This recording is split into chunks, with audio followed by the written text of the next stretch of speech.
எத்தனை பேருக்கு நோக்கம் இருக்கு வாழ்கிறதுக்கு? You have a purpose for to leave. You have a purpose to leave.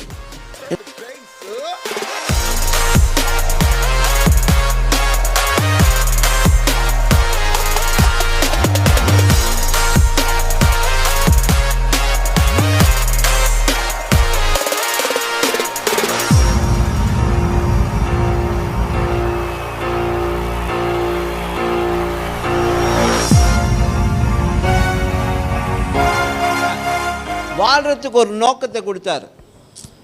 ஆமென். வாழ்கிறதுக்கு ஒரு நோக்கம் இருக்கா இல்லையா? யாராச்சும் வாழ்கிறதுக்கு நோக்கம் இல்லாமல் இருக்கீங்களா? எந்த நோக்கம் இல்லாமல் வாழ்கிற நபர்கள் இருக்கீங்களா? ஹலோ, எக்ஸ்கியூஸ் மீ, எந்த நோக்கம் இல்லாமல் எத்தனை பேர் வாழ்கிறீங்க? எந்த ஒரு நோக்கமும் இல்லை. காலைல எழுந்திருக்கிறேன், பசாடுறேன், அப்புறம் மத்தியானம் லஞ்ச் எடுக்கிறேன், அப்புறம் ராத்திரி டின்னர் இருக்கிறேன், அப்புறம் வேண்டிய நேரத்தில் எதெல்லாம் கழிக்கணுமோ அதெல்லாம் கழிச்சிட்டு ராத்திரி நல்லா நிம்மதியாக தூங்குவேன். ஓகே, மறுநாள் எழுதிக்க அதுதான் ரொட்டேஷன். நோக்கமே இல்லாமல் வாழ்கிறீங்களா? யாருமே கை தூக்க மாட்டேங்கிறீங்க.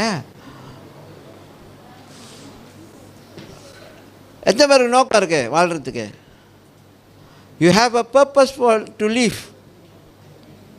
You have a purpose to leave. என்னது இப்படி பாதி பாதியா? எனக்கு இந்த கை இப்படி பாதி தூக்குனா பாதி நோக்கம் இருக்குது, பாதி நோக்கம் இல்லை. அதனால தான் வெட்டியாக இருக்கும்பொழுது அதனால தான் வெட்டியாக இருக்கும்பொழுது கண்டதை பண்ணுறது.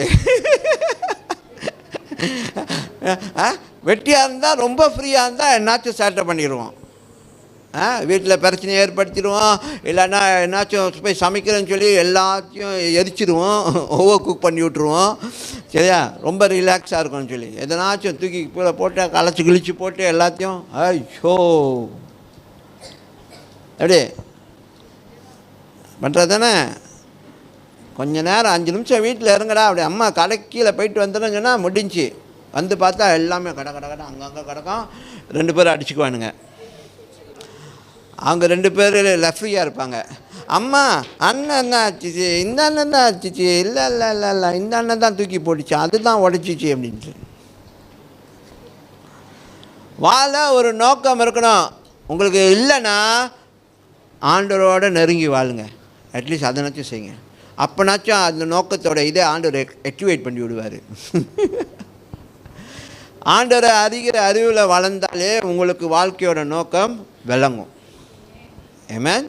நிறையா இருக்குது. படிக்கிறது மட்டும் இல்லை, சாப்பிட்றது மட்டும் இல்லை, வேலை செய்கிறது மட்டும் இல்லை, நிறையா இருக்குது. அது ஆண்டவர் உங்களுக்கு வெளிப்படுத்துவார், உங்களை வழி நடத்துவார். சரியா?